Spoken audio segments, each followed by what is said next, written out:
I am very conscious it's difficult for people just in tight time frames we have to set out the full policy, but thanks to Jim. There's two pieces I would just put of note from Jim's presentation. One is engaging people with lived experiences in developing the policy. I think we know that's really important from what we heard in the last Assembly meeting, and the integration of services, whether it's mental health services and other health services together.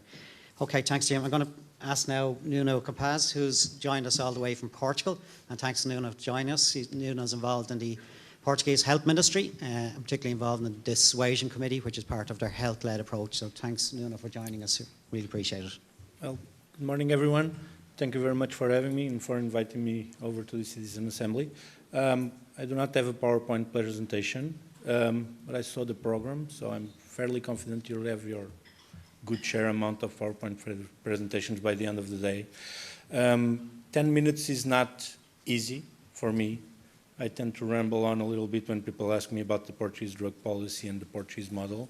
So I'll try to keep it short, and if anyone has any questions, you can just approach me during the day. I'll be available for everyone.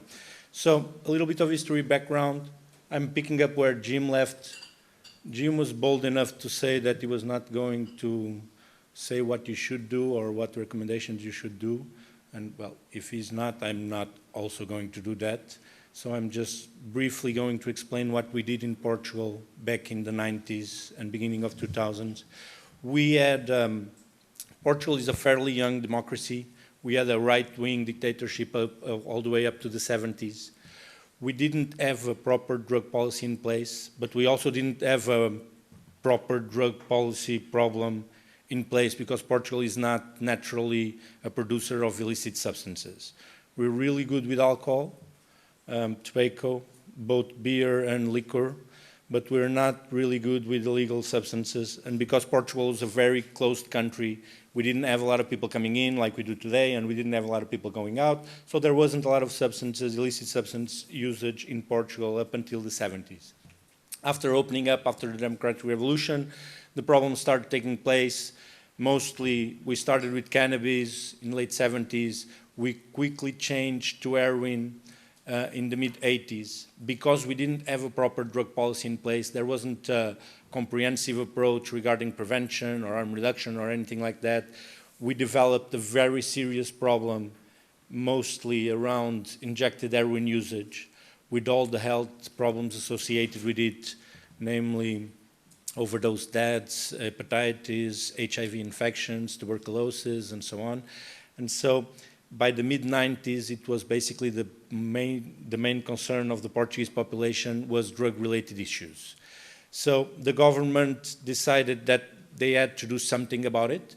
We had, the problem in Portugal was a very visible one, not only because it was mainly related with heroin usage, but also because that usage was mostly injected. So it was a very visible thing. We had a couple 3, 4, if we count the smaller cities, open market scenes. It was a very visible thing for the population. So basically in the mid-90s, it was the main concern of the Portuguese population. The government decided that they had to do something about it.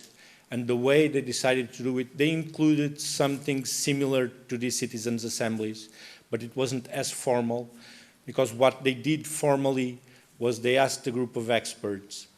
Basically, they decided, and this is what I think, it's not a suggestion, it's just an idea.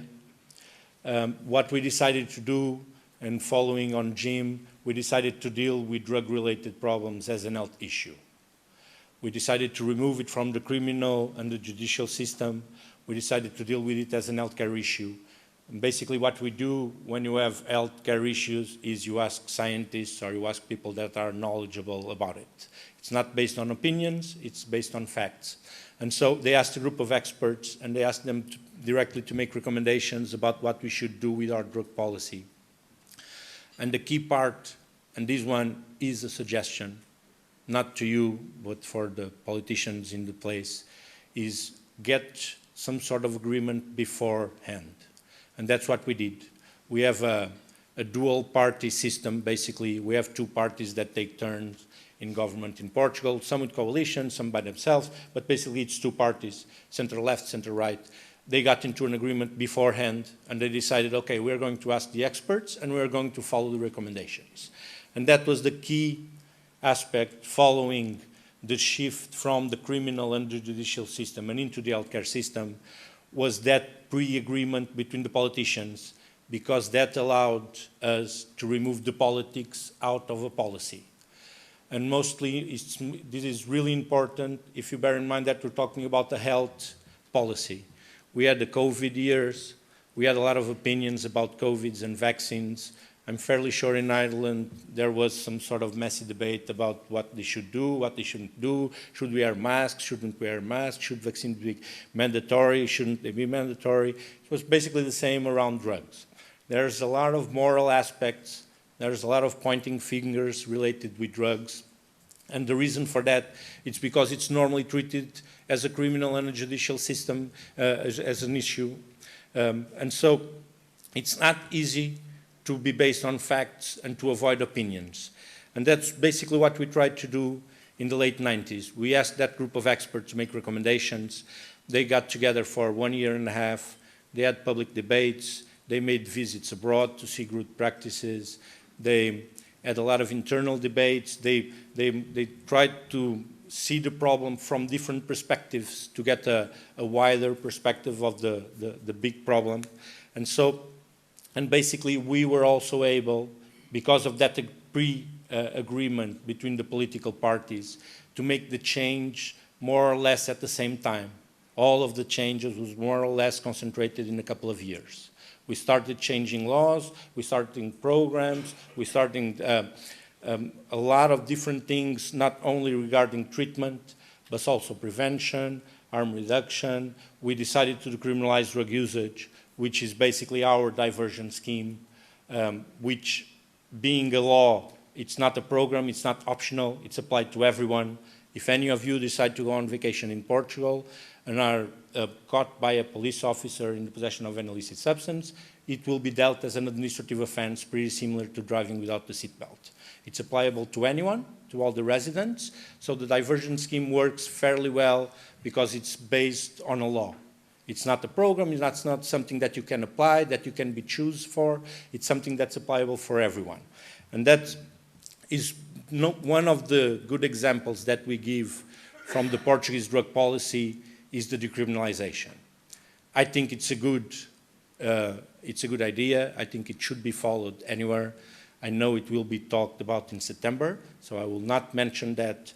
And I will also not mention that because I don't think that's the most important change we did back in 2000. The most important change I think we did in 2000 was to create a specific structure under the Ministry of Health to coordinate everything related with drug policy. So I work for the General Directorate for Addiction and Addictive Behaviours.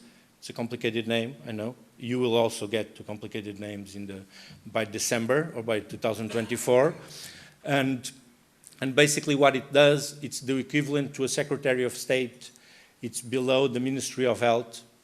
And it's basically a coordinating structure that coordinates everything related with drug policy, from the prevention campaigns, from the harm reduction programs, from the treatment accessibility, from the reinsertion programs, passing through the decriminalization system.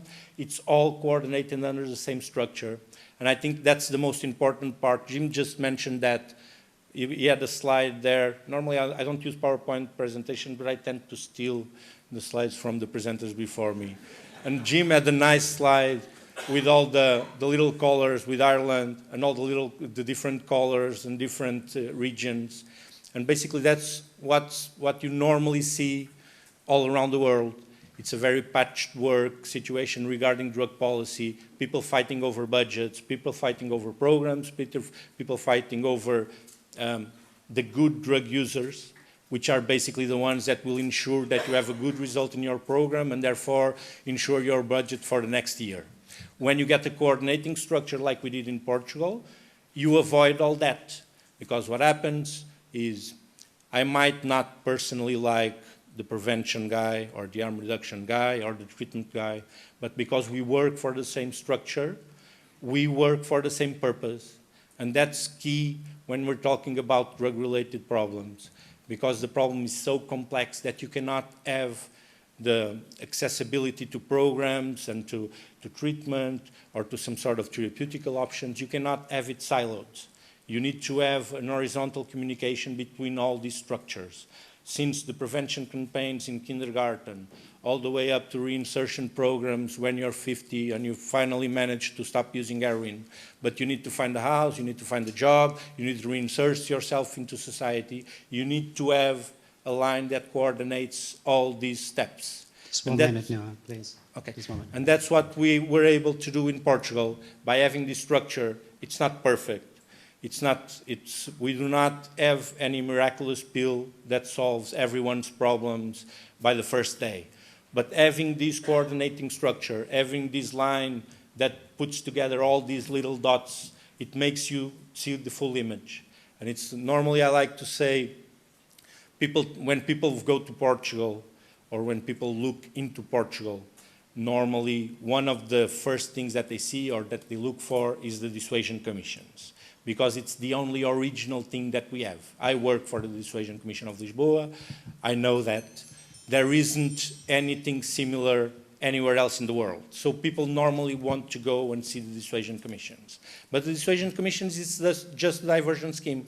It's an original one. It works well as a flag to show the proper drug policy, but it's just a small step. If you see a whole puzzle, you have normally the four corner pieces, which are the main one. And then you have the outline, and then you have all the little ones that fill.